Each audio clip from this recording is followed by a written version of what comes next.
Hi everyone! Welcome back to my channel. So for today's video, meron lang akong ipapakita sa inyo.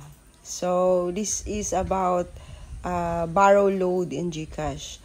So kahapon kasi nagtry ako manghiram ng load dito sa GCash. Doon sa ino-offer nilang borrow load. So, trinay ko lang kung magkano ba kung pwede pa tong pang negosyo or hindi. So, bali, nangutang ako ng data 50 para sa Dito SIM. And, sadly, ang charge niya ay 10 pesos. Grabe, na-shock ako. So, hindi siya pwedeng ipang negosyo. At kung uutang ka lang din ng load, mas magandang mangutang sa Globe One. So, dito, grabe. Na-shock talaga ako. So, ayun lang. I hope,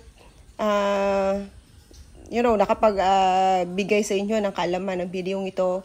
So, kung hindi ka pa nakaka-subscribe, please subscribe my channel and click the notification bell. And, yun. Thank you for watching.